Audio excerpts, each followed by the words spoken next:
A very good morning, class 9th. So in the previous class we have already started the chapter 8, Reach for the Top, and we have already studied about Santosh Yadav, who was the first woman to climb the Mount Everest twice. वो पहली ऐसी महिला थी from India to climb the Mount Everest twice. उसने 2 बार Mount Everest की चढ़ाई करी. ये तो उसका part 1 था. Now today we are going to read in this chapter about Maria Sharapova. इसमें हम मारिया शारापोवा के बारे में पढ़ेंगे. मारिया शारापोवा के बारे में हमें पता है ऑलरेडी कि वो एक बहुत ही अच्छी टेनिस प्लेयर थी हैं, and we will read about his early life कि उनकी आगे की लाइफ क्या थी, उन्होंने किस तरीके से अपनी शुरुआत करी, किस तरीके से क्या उनकी लाइफ में भी जो स्ट्रगल था, we will get to know in this chapter. So we are going to start from part 2 of this chapter, that is page number 104 से हम start करेंगे. So before you read, a Russian girl, Maria Sharapova, एक Russian जो Maria Sharapova, basically she belonged to Russia, reached the summit of women's tennis. summit होता है शिखर. शिखर पर कब पहुंची वो वुमेन टेनिस के? When she was barely 18, जब वो सिर्फ 18 साल की थी, तभी उसने जो टेनिस है उसके उस फील्ड में बुलंदियां छू ली थी. As you read about her, जब आप उसके बारे में पढ़ेंगे, see if you can draw a comparison between her and Santosh Yadav. और आपको ये जानने को मिलेगा कि उनके और संतोष यादव के बीच में क्या तुलना, किस तरीके से क्या क्या कंपैरिजन हो सकता है, क्या दोनों सिमिलर सेम थी या दोनों का जो स्ट्रगल है वो अलग था, क्योंकि we all know all human beings are different. हर ह्यूमन बीइंग क्या होता है, डिफरेंट होता है. यहाँ पे कुछ मौजूदा फॉलोइंग दिए हुए हैं. You have to do these, and as you read, look for the answer these questions. You have to do these questions in your reader copies. We will start with the first paragraph. There is something disarming about Maria Sharapova. कुछ ऐसा strange था Maria Sharapova के बारे में. Something at odds with her ready smile and glamorous attire. कुछ ना कुछ odd था उसकी जो ग्लैमर, जो बहुत ही ज्यादा ready smile, on the spot smile थी, या ग्लैमरस जो उनका अवतार था, उसके पीछे कुछ ना कुछ there is quite different in it. उसके अंदर कुछ डिफरेंट था. क्या था वो? And that something in her lifted her on Monday. और यही वो चीज थी जिसने उसको लिफ्ट किया, ऊंचा उठाया. That is on Monday 22 August 2005 to the world number 1 position in women tennis. और उन्हें 22 अगस्त 2005 को फर्स्ट प्लेस मिला वुमेन टेनिस में. All this happened in almost no time. ये सब हुआ बिल्कुल फटाफट से हुआ, इसमें बिल्कुल भी टाइम नहीं लगा.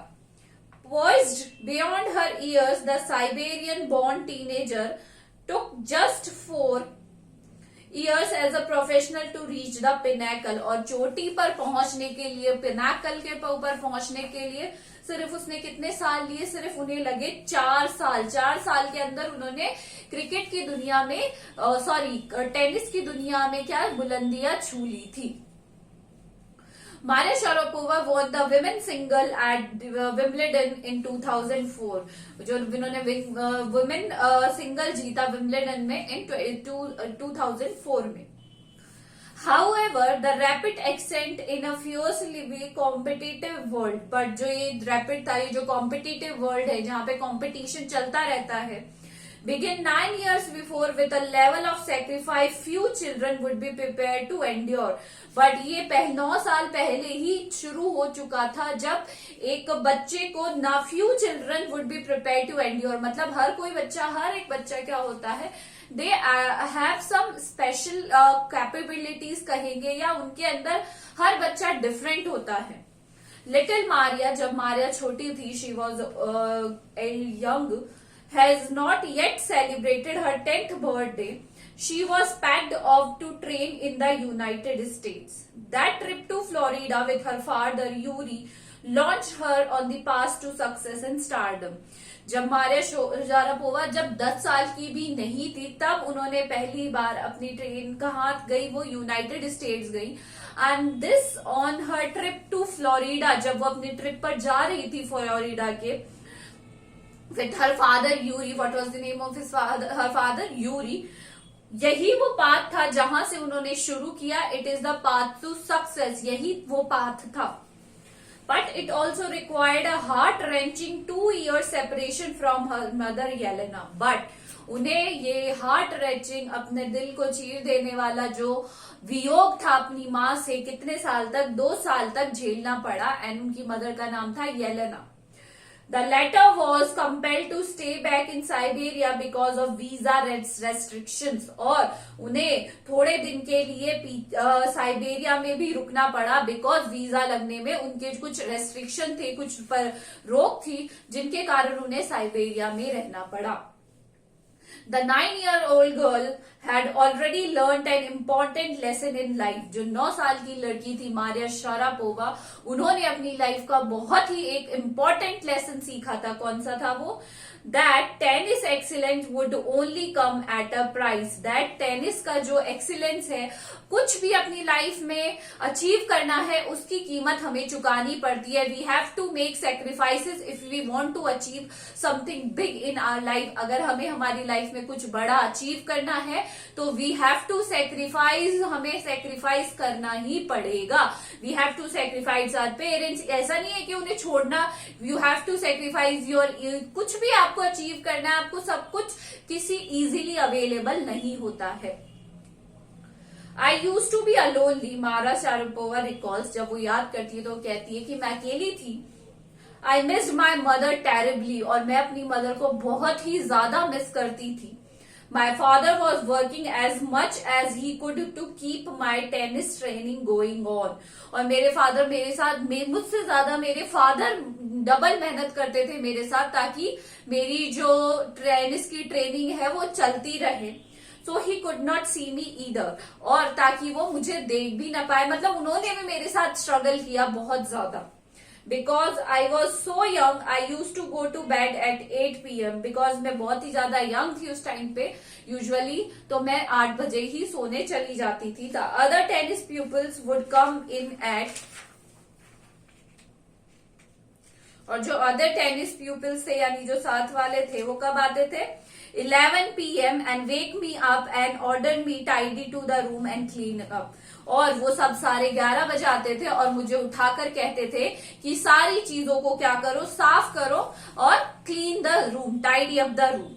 Instead of letting that depress me, I became more quietly determined and mentally tough, और उसकी बजाय क्या होता था, रैगिंग होती थी, सीनियर्स उनके ऊपर ज्यादा उनके ऊपर प्रेशर डालते थे। बट इससे उन्होंने अपना वो डिमोरलाइज नहीं हुई, बल्कि उन्होंने क्या किया, she quietly determined and mentally tough. इससे वो क्या बनती गई? मेंटली टफ बनती गई बहुत ही ज्यादा। I learn how to care of myself. उन्हें इससे ये सीखने को मिला कि अपना ध्यान किस तरीके से रखा जाता है। I never thought of quitting, मैंने कभी भी क्विट करने का नहीं सोचा। Because I knew what I wanted, मैंने कभी भी, I never decided to quit because I always knew कि मुझे क्या चाहिए लाइफ में। When you come from nothing, you have nothing. जब आप कुछ नहीं होता आपके पास, तो जब आप कुछ कहीं से भी बिलोंग नहीं करते, आपका कोई सपोर्ट नहीं होता, तो you don't have anything, कुछ भी नहीं होता आपके पास, then it makes you very hungry and determined। और इससे ज्यादा जब आपके पास कुछ भी नहीं होता तो आपके अंदर उस चीज को पाने की भूख और डिटर्मिनेशन ज्यादा बढ़ जाता है। I would have put up with much more humiliation, जो humiliation और जो insult थी, जो मेरी बेइज्जती होती थी, that to steadfastly pursue my dream, और steadfastly मैंने उसके थ्रू ही अपने ड्रीम्स को क्या किया, परस्यू किया। मतलब मैंने इस सारी चीज को नेगेटिव वे में नहीं लिया, I took it in the positive way and I achieve my goal and I achieve my dreams very soon. So what you have to do the hard works of this, the second part. This is all for today. Thank you.